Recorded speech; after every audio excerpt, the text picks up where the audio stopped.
One of the great historians of the Islamic period, Imam Maqridi wrote a book in which he studied all of the dynasties of Egypt, and he found that there were 3 hallmarks of the end of a society. And one of them was widespread corruption, rashwa, what he called the rashwa or rishwa. And then the second was the debasement of currency, when you begin to debase currency. Now, debasement of currency and corruption go together. You know, because gold, you know, when you give full measure in the currency, that's going to be reflected in the society. So the more the currency becomes debased, the more the people become debased. And the final thing he noted was high real estate prices. So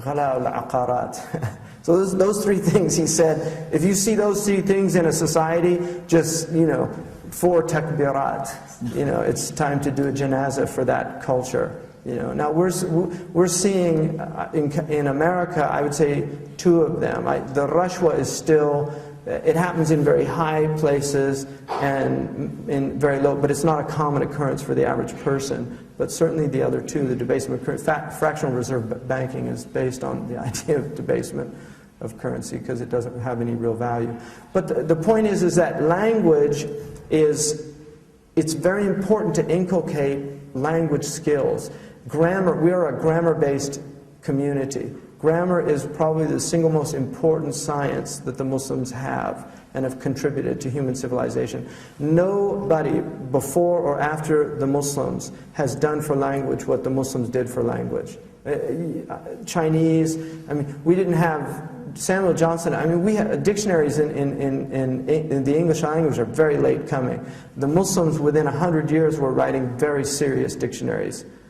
You know, lexicons are extraordinary in the Muslim tradition. The preservation of language. Phonetics, which is a 19th century science in the West. Tajweed is basically phonetics. Points of articulation, the qualities of letters, all these things. We had the concept of sibilance, and this is all our tradition.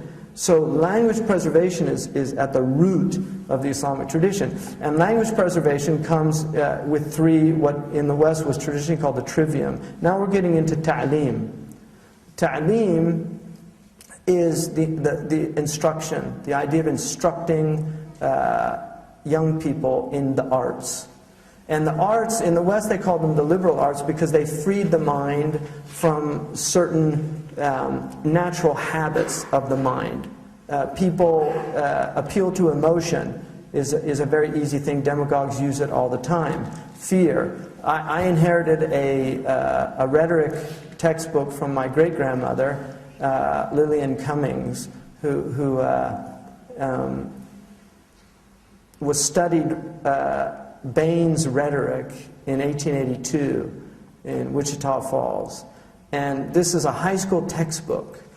And the section on emotions talks about fear and the use that politicians make of fear. And how the listener has to be very wary of anybody that will use the fear tactic. And they use the politician as an example because civil liberties are often taken away from people because of the expediency of some fearful thing out there. So teaching young people these things, this is what Dorothy Sayers says in her extraordinary essay on the 7 liberal arts, is that in an age of propaganda, you have to have tools against the propaganda. And this is where learning rhetoric is very important, because rhetoric is the art of persuasion. Advertisements are based on persuasion. Advertise, right, is from a Latin word which means to turn your attention to, right? Adverse to. So when you're living in a society where everybody's trying to get your attention and they're using language, they're using images to do that, if you don't have young people that are skilled in interpreting the symbols, I mean, I'll give you one example. The iPod, has anybody noticed that bizarre advertisement campaign by Mac, the iPod? There's a shadow. There's not a person, it's just a shadow. And then there's these, they've got the earplugs in. You know, and I'm just wondering if this is kind of, you know, you have a lot of these very clever people working in that industry, and it's kind of like that's the idea, is reduce these people to pods. You know, the pods where they're just shadow people that don't, there's no substance there. And we've got all these young people plugged into this stuff out there. It's quite frightening.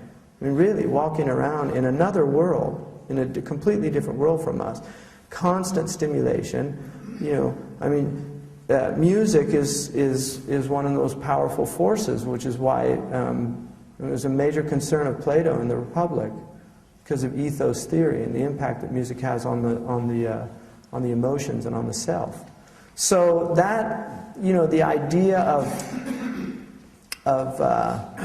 you know, teaching these arts, grammar, rhetoric, and then logic. Logic was an essential science in the Muslim classical tradition. Mantiq, learning how to reason, learning the mughalatat, sophistical, the fallacies, using how people use sophistry to argue points and convince people that aren't trained to identify those things. These things should be introduced to young people early on. This is something that can be done in late middle school in our system and early high school. It's really important to train young people in these language arts.